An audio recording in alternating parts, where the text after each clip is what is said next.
I've honestly started to come to the realization that there might just be too much good golf equipment.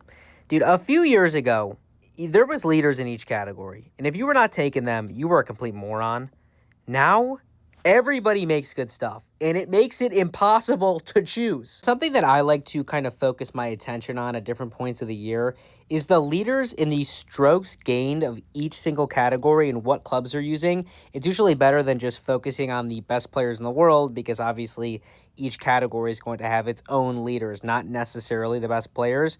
And here's like strokes gained off the tee, okay? You have a TaylorMade driver, 3 Titleists, 2 more TaylorMades, a Ping, a Callaway, another Ping, and another Titleist. Now, obviously, the biggest standout here is Titleist because a few years ago, they were one of those people where they were not a leader in the driver category. And now you have like free agents, guys who are with other OEMs too, going out of their way to play Titleist drivers. And the other thing you start to see here is like, you don't necessarily need the latest and greatest to be a leader in one of these categories.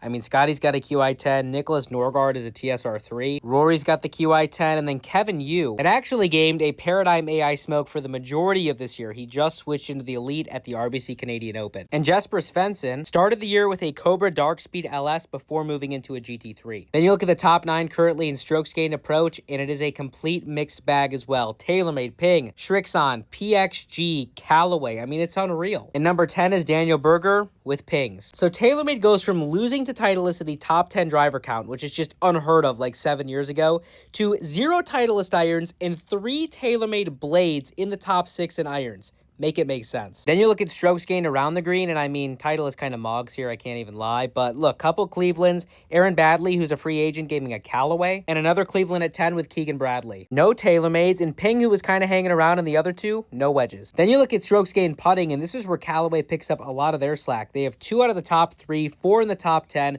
TaylorMade has 4 Spiders in the top 10, only 1 Scotty in the top 9, and Cameron Young sits at 10 with a Scotty, so make that 2 in the top 10 for Titleist. And finally, Golf Ball, this is the OWGR top 10, a list you think would be dominated by Titleist. There's 4 brands in the top 10. I think the craziest thing to realize is it's never been a better time to be fully brand agnostic, because you could easily make the argument that there's no way that one company makes the best club for every single spot in the bag.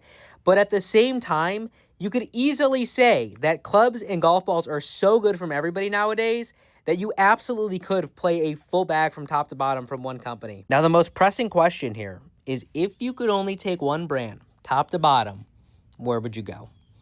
I think it's hard to argue against one company right now, and I'm curious what you guys have to say.